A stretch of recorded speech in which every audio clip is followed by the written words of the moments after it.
Starting the video of the day. Doing it up Stonsey's way. No, wait, that's the learning corner. Dang it!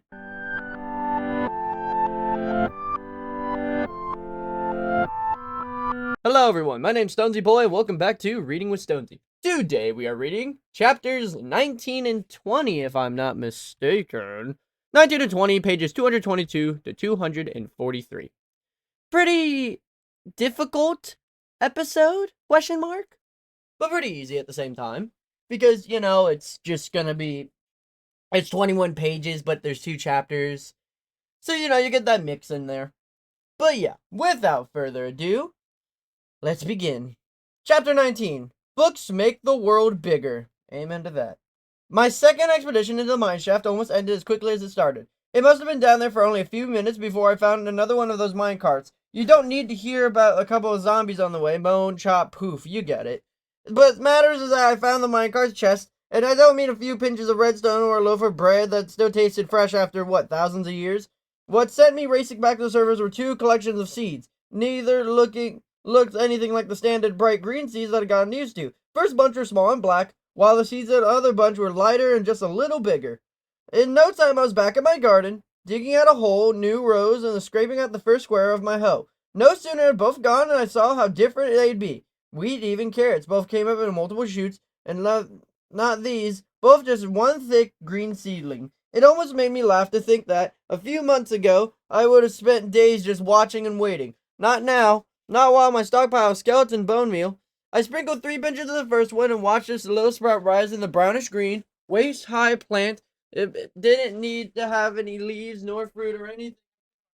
And so, since I had no more seeds to reserve, I tried harvesting the stem itself. Maybe it's the same whole new kind of food, I thought. Something that just has a square version of what I found in my world. Or maybe it's something I would recognize, but only after my music ended with a couple punches completely obliterated a boom. Bing, bang, boom, I said sarcastically, and so began the process of replanting and fertilizing the next handful of seeds. This time, however, I waited patiently. I paced a little, checked on the other garden crops, harvested some wheat and carrots, then came back to the same stubborn little plant. Okay, fine, I thought. I told it. I'm gonna repair my armor or something. When I get back, maybe I'll bring Moo and see if you look good to her. As if to answer, there's a shrub or vine or whatever it suddenly spun to the side, burned in a giant square, light and dark gray striped fruit. Now that's a little more like it, I said, punching out the suspiciously familiar cube. As soon as it was in my hand, the fruit separated into 6 slices instead of thick green crust and crunchy pink, instantly recognizable flesh. If you never had watermelon before, you don't know what you're missing. I groaned between bites. Psyched to have yet another addition to my growing banquet. How about you? I asked, in the other mystery vine between bites. What you got? What I got, at least in the moment, was nothing. Suit yourself, I told it. We'll talk when I get back. Before returning to the mineshaft, I replanted another watermelon seeds, leaving a long row of 4 vines and 1 row of yet to be undefined stem. I head back down to the trees to do discoveries. This time, however, my findings were completely positive. I was heading down the tunnel past the second looted mine cart when 3 more arrows slammed into my hip. Again, I yelled, turning to confront another trio of skeletons. This time, instead of trying to ambush my attackers, I pulled back around the corner and sealed up a space between support beams with extra cobblestone. We're not done, I said, hatching a new plan. Since mining had become second nature, I thought about digging around the other side, breaking up behind them, and using the element of surprise to snag a load of crackling fertilizer. It turned out to be a total surprise, not for them. I didn't get very far without thinking through a cobblestone chamber and coming face to fleshless face with another pair of skeletons.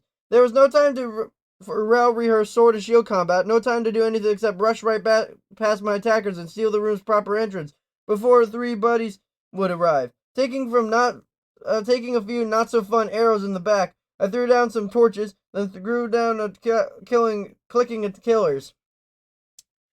Gathering up their remains, I got to the bizarre chamber I'd stumbled into. A strange little fire, encased in a little strange cage, burned in the center of the room. I grew no light or heat, but if I hadn't been so distracted by the storage chest behind it, I might have noticed a little object torn with the flames.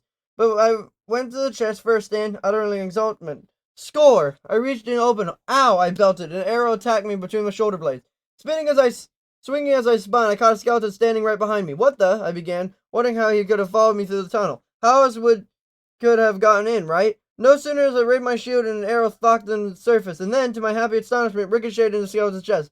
Well, will you look at that, I said, realizing now I was new combat tactic. Have you ever tried a bonehead bounce, as I now call it? It's how it takes a lot of skill. First, you gotta get real close. Second, you gotta aim your shield just right, and then when you do, there's nothing more fun than watching the shooter shoot itself. I completely forgot to wonder how the poor sap had appeared in the room with me, because that's exactly what happened. It just appeared and was still ping-ponging arrows, back in the first archer, and coming up with all kinds of witty comments after each shot, I might add. Then suddenly a second archer poofed right into existence next to it, and that's when things got serious. Bonehead bounces only worked for one shooter, but as quickly and painfully learned, taking arrows in the shoulder, chest, and leg lowered my shield long enough for the flash's diamond blade to claim 2 of 3 victims. The battle's third and final kill was a spawner. That was I called the cage fire sitting in the middle of the room. I should have suspected the weird little device was a monster factory. I should have noticed that the thing spinning in the flames with miniature skeleton. Idiot, I said aloud. Try not to beat up on myself. Don't dwell on your mistakes, learn from them. Unfortunately, in this scenario, how what I learned made me feel even worse. I had a new threat to deal with, a curveball that only demolished my ironclad theory of mobs only spawning in darkness. If there were any more of these monster factories around, churning out skeletons, zombies, and squads of silent, explosive creepers, it was long enough to make me seal up the room, the mineshaft, and turn my back to the whole new underground realm. Right after I looted these last 2 chests. At first I found a gray, thin disc in the size of my hand. Too bad there's nothing to play it on, I thought, opening the second chest. A book! And not just any book, a manual, a technical instruction guide. Up until that moment, my self-education had crawled in a snail. Observation, experimentation, and lucky, or sometimes dangerous accidents had been my process. No more. Within these delicate pages, I found ready-made teachings and just been to be absorbed. Opening the leather-bound volume felt like trying on a new pair of wings, and reading its contents made my mind soar. Without questioning why words were written in my language, or, for that matter, for what my language actually was, I flew right back to the surface, into my house, and into this new tomes of teachings. I found a book, I shouted at my friend, stepping onto the front porch of the house. I read aloud from The Book of Music that taught my animal pals how to make a jukebox and play a record I'd found, and note blocks would compose original tunes. Okay, so maybe it wasn't the most useful information. The music actually didn't deserve a name. Didn't actually deserve the name. I don't know what my tastes were back home, but this is sterile. Repetitive noise is pleasing as zombie flesh. And as far as constructing note blocks, well, I guess I could have turned my old bunker into a studio. But why do that now when there might be other books and more useful knowledge just waiting for me down there? But why I made another beeline for the mineshaft, my steps giddy in dreams of mental wealth. Given my first 3 forays, I think I expected to just trip over a library, and it just didn't happen. Of course, after exploring a few tunnels, I turned the corner and let out a long, echoing whoa. The shaft opened into a cavern that made the first natural one seem like a ditch. It wasn't only vast, it was developed. Mine shafts led everywhere, and wooden bridges crisscrossing the open air. I could hear a rush of several waterfalls and see the glimmer of a few distant torches, as well as the glow of a faraway lava pond.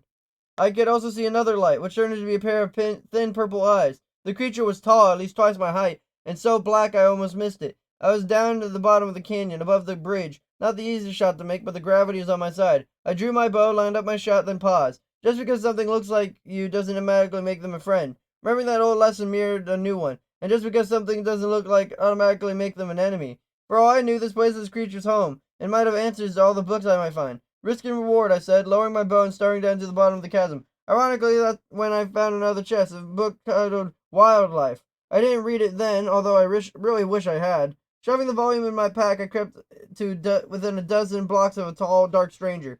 I thought I was being safe, since I was far enough to get away from a few arrows before it reached me. I also thought it wouldn't turn to direction like a regular mob, and maybe that'd see me as a threat. Never assume anything, but I did. Hello, I called, resting my bow, and I didn't turn to see in the long, thin arms. A block of stone? Hello, I called again, no response. I was about to step closer when the creature just happened to turn my direction. Our eyes met. Gah! A chilling rasp, blind speed, and I really mean blinding. 1 minute it was far away, and the next whoosh, right into the face, knocking me back, bending armor and cracking ribs. The breath rushed out of my lungs and a bow flew from my hand. Gah! I rasped again. Another near fatal blow. There was time to do anything but bolt. I tore across the chasm floor, aiming for the nearest light. I torched a nearby mineshaft. Another blow, another raspy scream, and as though I was nearly dead, and I was through nearly dead and shaken to the core, but saved by a ceiling crossbeam that one tall super beast entered. Dazed and confused, I asked, "What did I say? What did I do?" "Gah!" the bee answered, butting up against the beam. "This?" I asked, holding up the book. "Did I steal your book?" "Gah!" "Here," I said, dropping the book so close that I could to it as I could. "Take it." But I didn't take the book. I calmed down. "What then?" I asked, reaching for the retrieve the manual. "What's wrong? What's the problem?" And I backed away. I asked, "What are you?" "They are called Endermen," I told Moo, when I made it back up to the surf and hold up the wildlife guide. "But it doesn't explain much," I continued, "except that they're neutral." "Moo," explained Moo, shoving on grass while I snacked on pumpkin pie. "Oh yeah, I found another book in the way back up, and this one's titled Food." Turns out the mystery vine produced pumpkins, and the third book showed me what to do with them. "I'm not supposed to look them in the eye," I continued, between bites of sweet pumpkiny goodness. "But apparently that's what set it off, some kind of custom that I didn't follow, maybe. And what I thought was running real fast was actually teleporting." Reading on, I said, "There's more here I don't understand, about endermites and ender pearls, whatever those are. I came to really cryptic stuff about endermen building the world. I don't ask because I don't know. But it had something to do with the block of stone it was holding." Setting on a book down, I mused. "They couldn't have made the mine shafts for themselves because that one wouldn't fit. And they couldn't have written the book because the book refers to them as they instead of us. But then why?" There was a cursed word again. "Why?" "Doesn't matter," I said dismissively, avoiding my confusion and discomfort. "I know what I need to know. Don't look them in the eye, don't mess with them, and they don't mess with you. Moving on." Skipping in the familiar chapters, I said, "A lot of animals in this world." Then catching myself, I added, "Or at least there used to be before the continent sank into the ocean." "Bah," scoffed Cloud, failing to dent my denial. "And yeah, it is sad," I said, reading on. "All those ocelots and wolves I'll never see. The armor I found was for horses, by the way, and pigs. You know who used to be able to ride a pig in this world? Steering with care in a fishing rod? Go figure." After another page, I said, "You can catch fish in any body of water." I glanced at the nearby chickens, ignoring the tab of regret in my chest. It said, "Not that I'll ever need to." I browsed the parts of mobs, breezing through the usual suspects. Turned out the crab coupons are actually called silverfish, like that make any sense. "And you can actually make wool from a bunch of collective spider webs," I said, and the sheep added to my laugh. Not that I'll ever need to. I assumed I already knew know about most mobs. And so when it came to cave spiders, I assumed they were just smaller, less dangerous version of the big kind. Never assume anything. I know now, though I didn't know at the time, that I was reading selectively. Any section that made me feel safer, smarter, more powerful, I read. Anything that brought up any scary questions, I ignored. I guess, looking back, it wasn't much different from so many people in my world. You're the kind who wouldn't read some books, or cut out certain parts, or even burn them, because that's how the words inside made them feel. But I didn't want to admit how I felt reading the new lands and creatures that might as well exist beyond my narrow vision. Thought brought me back to a memory of pulling these old leather boots out of the ocean, and how I suddenly felt a whole lot smaller. That's why, for all supposed celebration, I couldn't ingest the true value of my discovery. Books make the world bigger. Chapter 20. Revenge Hurts Only You. I'm not sure if this world would let you spring in your step, but the next morning I felt like it did. Moseying down for another sure-to-be successful mining adventure, I could have been in a better mood, armed and repaired tools and weapon and packed full of all kinds of food. I feel ready for anything. If I wasn't ready for this age-old enemy waiting for sabotage my new, seemingly invincible winning streak, of all the foes waiting below, the one I really should have been ready for was me. Heading back for the mine complex, I found my usual coming committee of zombies, skeletons, even a couple creepers. I took them out, pocketed the remains, and went off down the dark, unexplored tunnel. This one was broken by a section of natural cave and was lit by a column of lava. After surrounding its impact point of cobblestone, I noticed a block of diamonds embedded in the smooth gray floor. This reminded me that I shouldn't run across any natural diamonds except when nearby lava, and when I made a mental note to prove that theory later on. After collecting 3 glittering stones, I kept going until the natural cave returned into an oak reinforced mine shaft. This time, minecart tracks led me to another chest, and after a world-expanding jackpot.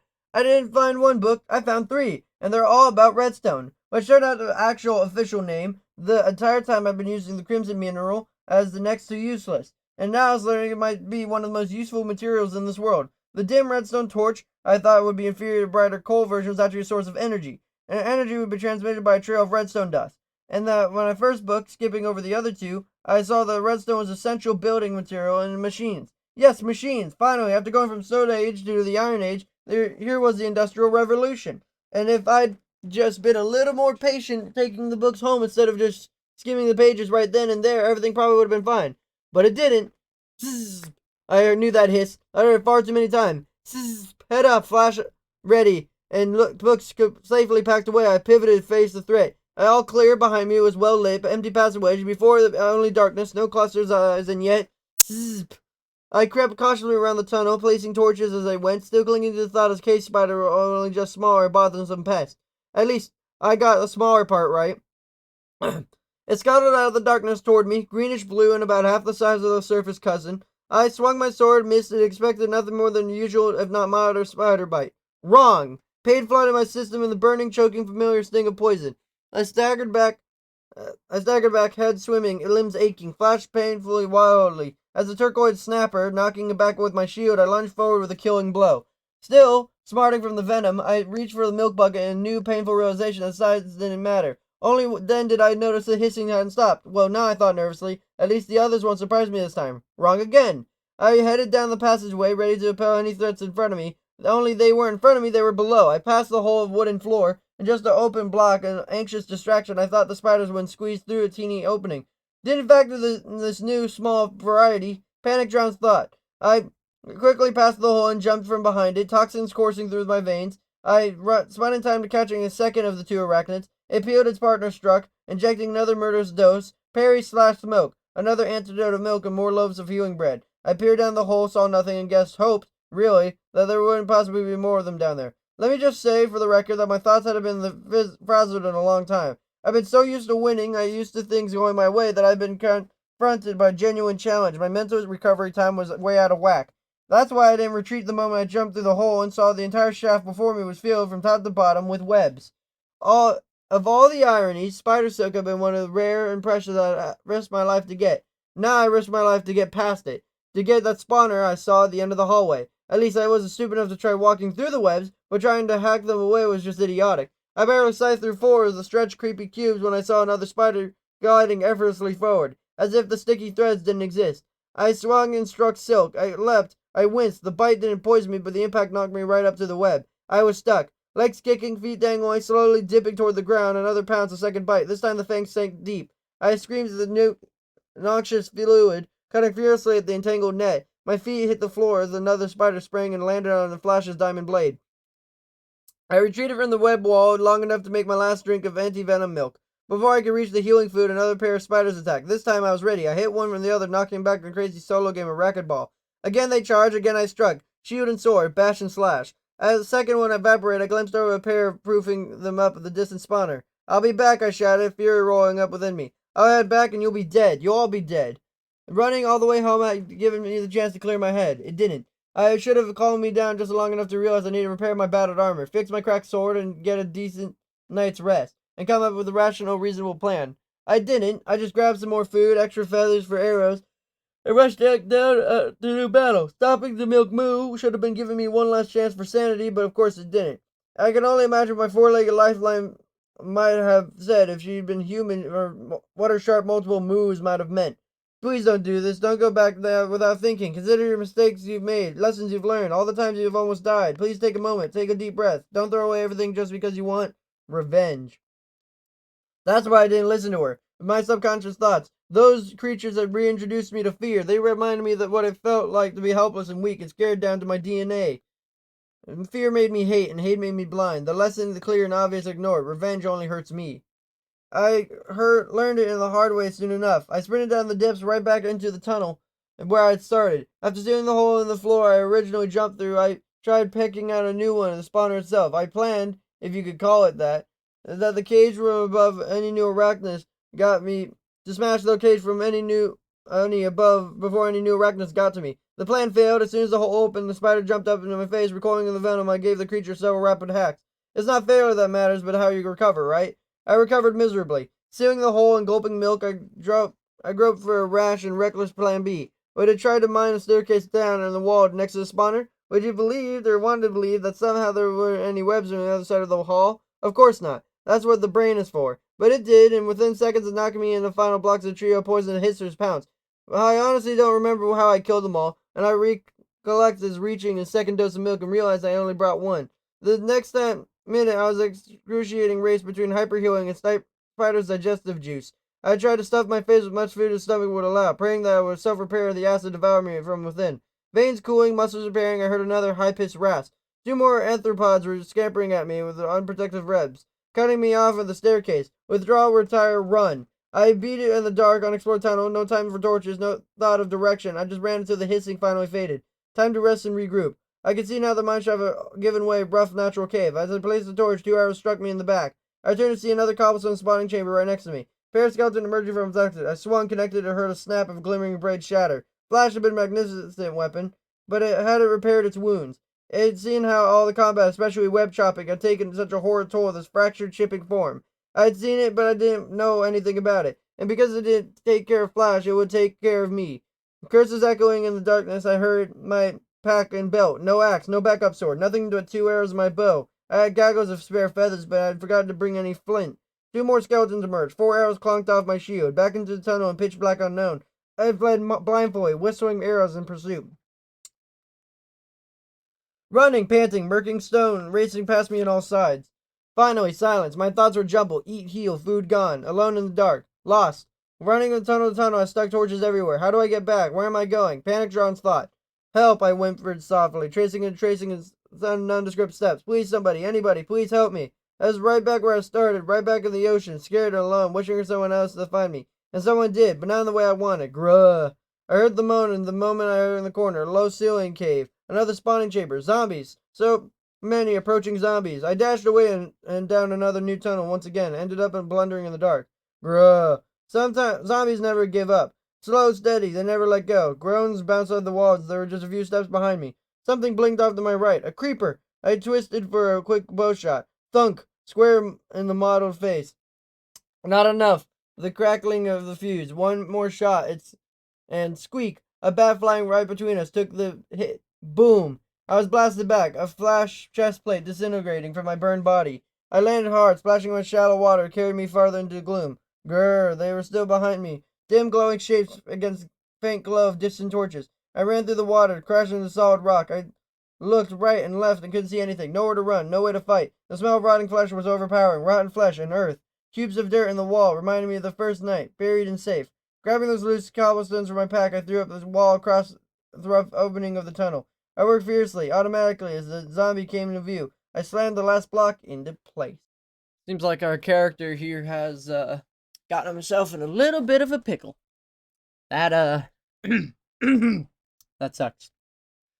Ay vey. Well, the good news is that today we read pages 222 to 243, 21 pages in total. Killer on the throat, but you know, I do this for y'all. Chapters 19 to 20. Next time we will be finishing off the book, which is, it's a weird time because I love doing it, but I also am always sad when I do it. Because it's like, it's like, oh, I love reading, and I know books end, but I like when the stories like continue, I guess. I guess that's a weird way of saying it. But yep. Next time we'll be reading pages 244 to 266, killing off the book and ending it for the channel. Really sad, but apparently you guys have been liking the series for Minecraft the Island. Which tells me I think I know what book I'm reading next. Yeah. Yeah. But we don't need to dwell on the future because it's time for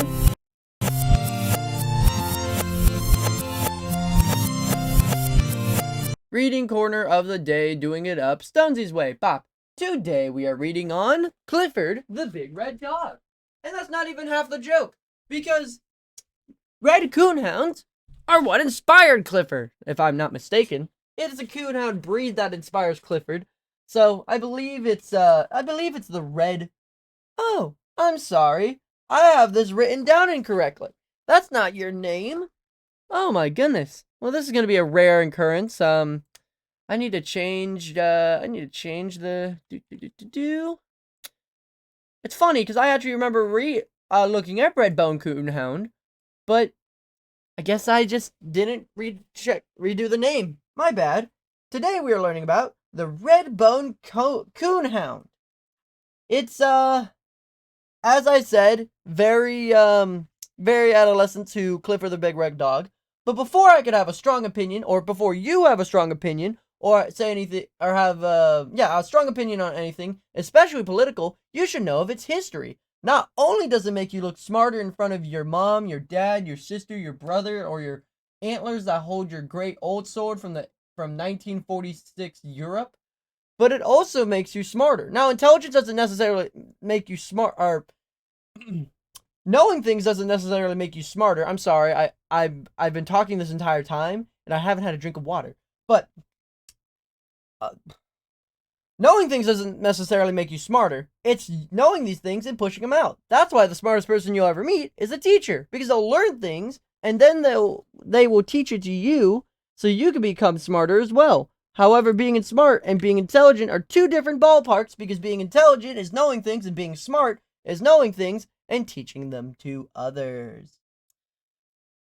So, the history of the Redbone Coonhound, to learn of its history to build its credibility, is that, like most coonhounds, the Redbone derives from foxhound ancestors. Scottish immigrants brought red foxhounds to America in the late 1700s, and they may have formed the basis of the breed. The breed's development was heavily influenced by George Birdsong, a hunter from Georgia, who began to pack with a pack he obtained in the 1840s. As more coon hunters became interested in the breed, they set about to create a faster, hotter-nosed dog than even quicker to locate tree raccoons. They crossed the existing dogs and later imports of hot, swift, red Irish foxhounds.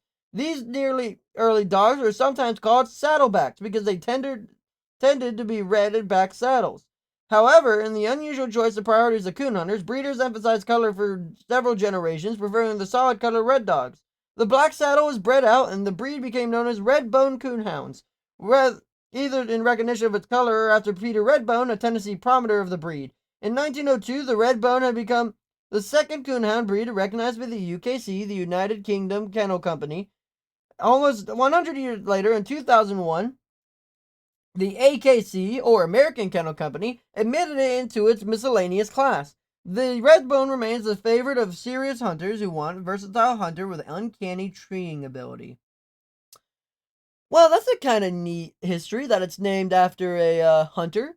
But now that I want this dog, what's its temperament? How would it be with kids? Well, the temperament of the Redbone Coonhound is that Redbones are generally easygoing, gentle dogs that don't let much bother them.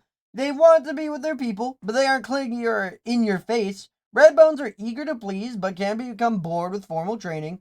They're active when on the hunt, but quiet inside. Their passion is hunting, and once the nose hits a scent, they're oblivious to much else. Redbones must set along with people, children, and dogs, but may or may not do well with small pets. Makes sense, they're a hunting dog. Now, what's the upkeep? How do I keep this dog nice and friendly and not so friendly to small animals? Well, the upkeep of the Redbone Coonhound is that because they're driven to follow their nose as fast as they can, it must be taken to exercise Redbones in safe, fenced areas. They do well with daily walk or jog and enjoy swimming. Although traditionally kept as an outdoor dog, Redbones are very family-oriented and make good inside dogs. Some tend to drool. They have loud, melodious voice when trailing or excited. Coats care consist of weekly brushing. Now, if you're a child, please cover your ears. If you're a teenager and adult, we're going through the health section, which talks about the major, minor concerns, what they're occasionally seen with, their suggested tips, and lifespan. So yeah, might want to get your notebook if you own a Redbone Coonhound. For their health, its major concerns are nothing, minor concerns are nothing, they're occasionally seen with nothing, suggested tips are for the hip. Lifespan is 12 to 14 years. Not bad. Now for the form and function. How does this dog stay, pretty looking? And imagine you don't see a picture of the dog. What do they look like? Well, the Redbone is a versatile hunter that specializes in treeing raccoons, but also excels in trailing and treeing bear, cougar, and bobcat. It's both fast and agile, able to tirelessly traverse swamplands through rocky hills, and even swim through water at a fast pace. It can follow a cold trail, has a sweet voice on the trail. The coat is short and smooth, but coarse enough to provide protection. Now, for the final section of today's reading is the tier list. Now, let me straight this down for you. 5 is the best, 4 is better, 3 3 is average, 2 is worse, and 1 is the worst unless it comes to grooming.